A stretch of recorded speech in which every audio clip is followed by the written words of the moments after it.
Last time we looked at Andor's Imperial characters, we talked about the useful fools. The ones who blindly and naively believed the Galactic Tyrants' fanciful lies about their abject cruelty, plundering, and violating of millions of people's rights and lives was in service to a safer and securer galaxy. But much like listening to the average dipshit transphobe claim that spamming slurs and death threats at a trans content creator is in service of protecting the children, anyone with a functioning pair of eyes and brain can see through the bullshit. The Empire was good at conning the members of the core planets for years, with only the Outer Rim planets more aware of the monster behind the mask, but generally unable to do much since you can't defeat a Star Destroyer with a blaster in a dream. But not everyone served the Empire out of genuine loyalty or fanatic patriotism. There was plenty who saw the Empire for what it was, but instead of asking how they can stop it, the only question was, what can I get out of serving it? The Imperial Officer Corps was filled to the brim with promotion-jockeying schemers and career-obsessed, backstabbing buffoons, who were in many ways another factor for the Empire's eventual downfall. But what happens when you have someone who's both fanatic and self-serving? Hey team, Phantom Skull, the super security VTuber here, and today we're looking at Dedra Meero, the titular main antagonist for Andor's Imperial characters. We'll be analyzing her character, motivations, and ultimately suss out if she was a fanatical true believer, a selfish opportunistic schemer, or an unholy combo of the two. So let's dive on in and look into the twisted mind of one of the ISB's most ruthless agents. The Imperial Navy and Officer Corps were infamous for their cronyism, nepotism, and constant backstabbing amongst their ranks. You had everyone from clueless, glory-hungry armchair military commanders, rich core planet family hires, to ruthless career officers who were more like psychopathic corporate managers over anyone who had any business running a sector fleet. The equally heartless members of the Imperial Security Bureau were no exception. In fact, you could say they called the other two amateurs in this department. The ISB were Palpatine's eyes and ears, sussing out threats to the Empire's rule, but not above faking them to further it either. They were one of the Empire's most dangerous and fanatically loyal divisions that hunted down any who would dare resist, by any means necessary. But they weren't impervious to office politics. Many career ISB supervisors would jockey and sabotage each other for their own gain and glory. Rarely you'd have people like Major Partagaz, who was both actually loyal to the cause and had the competence to go with it. Or Lonnie Young, someone with both common sense and a conscience, learning to mask his true self to use his position to help those resisting from the shadows. But more often than not, the ISB was known for its Dedra Meeros. Let's talk about the ISB's attack dog. Not much is known about Dedra's early life, beyond the fact her parents were arrested for undescribed crimes. Knowing the Empire, this can range from treason to they mildly annoyed the wrong Imperial officer. Regardless, the now parentless Dedra became a ward of the Empire, and raised in a kinderblock, with no doubt the finest propaganda-laden children's shows. Tired of your child's woke rebel sympathizer teachers filling their heads with anti-imperial propaganda? Sign them up for the finest state-sponsored entertainment series, My Friendly Empire, the only 100% fact-checked education series produced by Drager U, the only trusted education source after the great scholar purge of 6 BBY. In adulthood, she's now a rookie member of the ISB's supervisory board, the people in charge of several sectors of the Empire's territory, analyzing data, incidents, and reports, and coming up with counter-insurgency strategies when pockets of resistance make themselves known. Dedra, in some ways, is similar to tactical genius Grand Admiral Thrawn, someone very good at their job, but abysmal with office politics. She's a relentless and analytical seeker who can connect dots most people don't even see. But this comes at the cost of her having the personality of a cactus and the ability to read a room worse than a faulty AC unit. Her pursuit of a mysterious rebel network she suspects is behind numerous seemingly unrelated cases would have her stepping on many of her fellow supervisors' toes, particularly Supervisor Blevins. You fall here. You fall alone. Are you denying my request? For the second time today. Fine. I'll take it to Major Partagas. Don't look down. She doesn't have many friends in the ISB, besides the mentorship of her superior, Major Partagas, and her attendant, Hirt. She has no patience for playing ball with office politics and sees it as a distraction from her goals. When the events of Andor play out and the disastrous Ferrex raid by our boy Ciro goes down, Dedra has her first real lead, but stuck having to fight Blevin for the details as he's in charge of the case, and is feeling extra spiteful towards the young supervisor. Dedra is a maverick. She only follows Imperial doctrine when she has to, but breaks and bends it constantly to get the results she's looking for in her search for the data she keeps getting gatekept from. Mavericks in any military or law enforcement force are typically frowned upon, and the Imperial military doctrine was infamous for nose-in-the-regulation book types who were always hostile to members who stepped out of line, even if it was in the Empire's best favor. Her inability to follow regulations would have Blevin attempting to get her reprimanded. However, the ISB at the time was one of the few Imperial branches to have actually competent leadership in the form of Partagas, who allowed Dedra to make her case about the mysterious Axis network. Dedra would back up her theory with vast swaths of evidence, most of which she accessed outside of her purview, to prove a connection to an unknown rebel network. Despite breaking protocol, Partagas prefers the valid results and gives her control of the Ferrex case to further investigate the Axis theory, but quietly telling her to watch her back, knowing full well how cutthroat and petty her fellow agents are. Ultimately, Dedra over the course of the series would show she is, in fact, a true believer in the Imperial doctrine and beliefs. She was literally raised by it. Everything she does is in service of the law and order the mighty Empire brings to the galaxy. The difference between her and her equal true believer pal Cyril is solely that Dedra is a bit more aware of the Empire's problems. Not the morality problems, she's far too much of a psychopath to see those. She sees the practical problems with the Empire's system. The Empire at the time was left unopposed for most of its 20-year reign, with their only real opponents being feeble separatist holdouts, pirates, smugglers, and scattered resistance movements like the Partisans. They had become arrogant and complacent, which is how Luthen's Axis network was able to thrive in the shadows and eventually help the future Rebel Alliance organize enough to stand a chance against them. The Empire's officers were too busy making their portfolios look good or jockeying for bigger and better positions to put in much actual work. And those that did were often targeted for retribution for rocking the boat, such as Dedra. Dedra doesn't care about glory or positions. Allegedly. We'll get back to that. She cares about results, much like her mentor.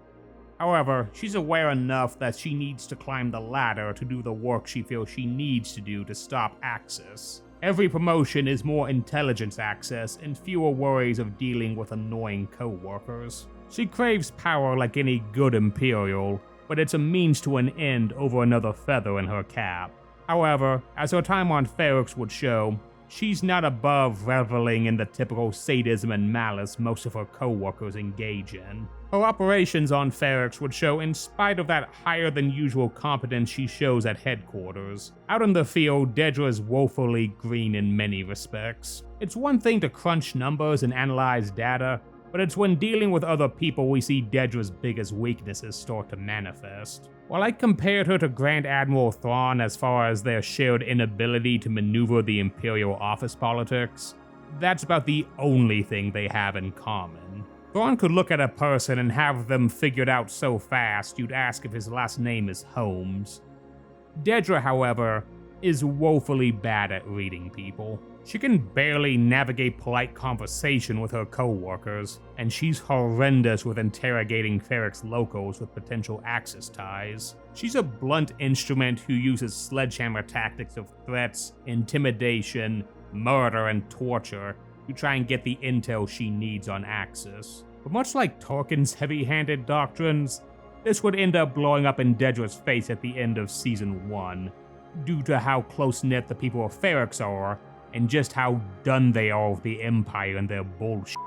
When Bix was held captive, anyone thinking Dedra was above the typical Imperial love of sadism is sadly proven wrong, using Dr. Gor's horrific torture devices to almost drive the poor lady mad. She even admits that she wouldn't believe anything Bix said at this point and still subjected her to continuous nightmares. Dedra was an Imperial zealot through and through. But during the Ferrex riot, we also see that for all that smugness and intimidating talk, Dedra is a paper tiger like most Imperials. She completely loses control during the riot that she planned for, and once she's missing her Death Trooper bodyguards, she's quickly and very feebly overwhelmed by the Ferrex mob, and frankly would have died had her formerly hated acquaintance Cyril Karn hadn't stepped in to rescue her. I don't think many people can say they had their meet-cute moment in the middle of a riot and pretend this was a good thing. The Ferrex riot would be a massive black eye for Dedra and the ISB.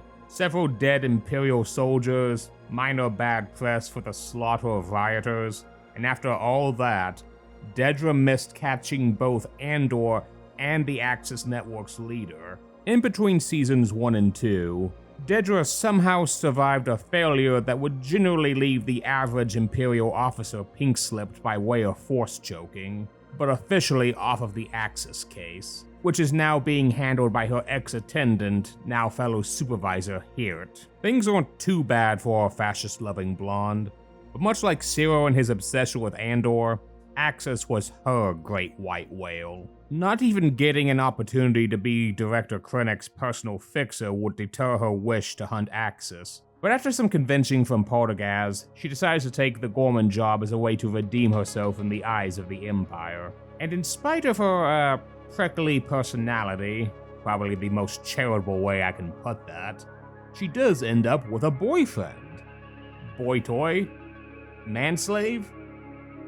He's into it, I guess. Let's take a break from the main plot beats to talk about Dedra as a character and her relationship with Cyril. Dedra, much like her boyfriend, clearly suffers from a number of psychological issues that were probably not helped by being raised by an Imperial-ran orphanage. A question comes up if Dedra should be classified as a sociopath or a psychopath. I've mentioned both terms before in a previous video, so I'll cut to the chase. She is a straight-up psychopath. A psychopath is someone who has a complete lack of empathy, remorse, or a conscience, but is very good at learning how to fake it. They're noted for being highly manipulative and prone to violence and sadism. So the average Imperial. Dedra by default is emotionally stunted.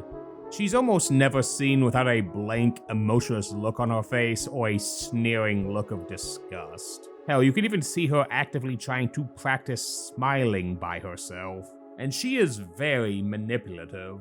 While she doesn't play nice with people and she's not good at emotional manipulation, she shows that she's good at lying and half-truthing her fellow co-workers and others to get the info she feels entitled to for her Axis hunt, which has led to her sour reputation at the ISB and few trusting her. She also manipulates Cyril all throughout the Gorman arc to her own ends without cluing him in, which we'll cover in a moment. And her time on Ferrex shows that while she chastises other Imperials for killing rebels before getting all pertinent info out of them, she does enjoy torturing them while getting said info. Beyond checking all the boxes, it was also confirmed by her actress Denise Gauff that she studied real-life female psychopaths for the role. In spite of that, you see in Season 2 she does actually love Cyril, but her disorders and Imperial dogma causes her to filter it into a very messed up way. As cathartic as it was to see Dedra make it clear to Cyril's atrocious mother that how she treats him disgusts her and threatens her into being nicer to him, it's clear with the rest of their relationship that she is very controlling. In many ways, she honestly treats Cyril more like a pet. She decides everything for them in their relationship, and while he seems into it given his own disorders, it's far from healthy. And it only takes a nosedive from there when we get to Gorman. Krennic puts her in charge of the operation to get the Gormans kicked off of their own planet for the calcite mining, with as minimal political blowback on the Empire as possible. As she said, there's only so much the personal Fox News cronies at the Ministry of Enlightenment can do to spin anti-Gorman propaganda to justify what is basically an ethnic cleansing. They needed the Gormans to do something foolish to justify cracking down on the planet, but on the Empire's terms. Her plan to use Cyril as a planted mole to draw the Gorman front out of hiding by faking him being a sympathetic Imperial to feed them false information, to eventually bait them into open conflict, works masterfully. But at a price. Cyril was in on the plan, but not aware that the goal was to cause a massacre of the Gormans. When he realizes that Dedra used him to bait the Gorman front into a trap that would lead to their slaughter, despite being told he was there to root out an instigator driving them to violence, he's horrified, disgusted, and enraged. And Dedra can only look in confusion at why the love of her life is acting like this. What's tragic is, Dedra isn't faking this. She legitimately can't understand why what she's doing is monstrous, and it leaves her heartbroken when Cyril leaves her and ultimately ends up dead in the chaos of the riot while chasing his own white whale. However, it needs to be stated that even knowing that Cyril is out there, she still gave the order for the Gorman massacre to happen. You could argue that it was too far gone for even her to call off, and someone else would have said it if she grew a spine and a conscience, but it still needs to be said that she gave the order knowing Cyril was out there. Ultimately, her love wasn't strong enough for her own Imperial dogma. Regardless, she mourned Cyril legitimately. As sick as their relationship was, it wasn't a front. She lost possibly the last person in the galaxy that loved her and sort of understood her to a point. And this was just the beginning of her downfall. A year after the Gorman massacre and losing Cyril, she drove herself into her work, obsessed with finding Axis, even knowing it was no longer her assignment. Her relentless pursuit would bear fruit, but unfortunately, for her anyway, it would be a very rotten one for her in the end. It's in the final quarter of Season 2 that Dedra's maverick tendencies would finally blow up in her face. By a stroke of dumb luck and the Empire's bureaucratic incompetence, Dedra was sent a set of data packets way above her station. How above were they? Within the packets were confidential information on Project Stardust, aka Death Star.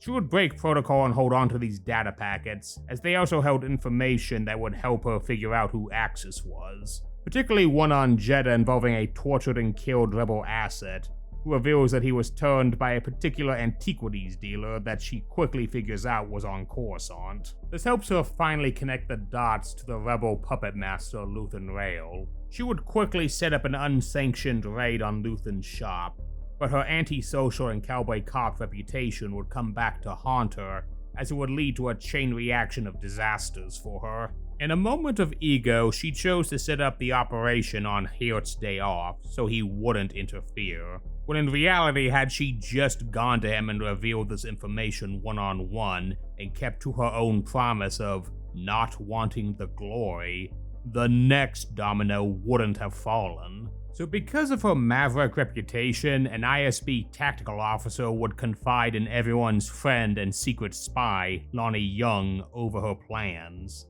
Which is how he gets clued in that his rebel boss Luthen has been made. So that leads to the even bigger domino falling in Dedra's Sunday of a week. In a desperate gamble to confirm if Luthen has been compromised, Lonnie used a stolen copy of Dedra's access codes to check her computer, and stumbles upon the motherlode of intel that would change the course of galactic history. It's honestly wild that of all the multiple dominoes that went into the Death Star's destruction, the one that started it all was the mighty Galactic Empire falling for one of the most basic bitch cybersecurity fumbles of all time. But Dedra doesn't know just how she is. So let's put a pin in this discussion and get back to perhaps the most important scene of Dedra's arc in the entire show. when she finally confronts her unknown nemesis, Luthen Rael, aka Axis. This scene is a brilliant moment on many levels. First one showing that, despite her narcissism over her skills and professionalism, she was just as guilty of being an arrogant, glory-hungry Imperial like the rest of her cohorts. She doesn't rush Luthen's shop with her attack team. She goes in alone, because she wants to relish the moment. She puts on such a show, acting like she's there to shop, revealing the star path from the very start of the show that started her search for Axis. She rants about how disgusted she is by his philosophy, claiming his freedom is just an excuse for chaos and death, showing in spite of her self-aware nature, she was still a hardcore believer in the Empire's endless cruelty actually serving a purpose. She takes gleeful satisfaction in thinking, despite all odds, she caught the mastermind behind the rebellion, and she's about to be the triumphant hero of the story. However, Luthen is far from impressed by the ISB's attack dog, and spells it out for her that she took too long. How confident you are. We're done here. Confident and terrified. The building is surrounded. You're finished. You're too late. The rebellion isn't here anymore. It's flown away. It's everywhere now. There's a whole galaxy out there waiting to disgust you. Luthen, for as ruthless and monstrous as he was, knew he'd never see the light at the end of the tunnel in the fight against the Empire. Luthen was a virtuous monster, bloodying his very soul so the heroes would shine brighter and ensure a better tomorrow.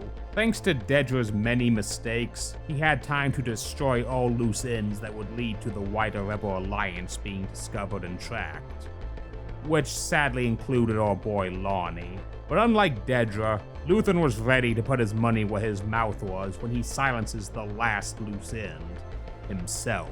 Now this is where Dedra learns a harsh lesson about Mavericks. They're only tolerated when they get results.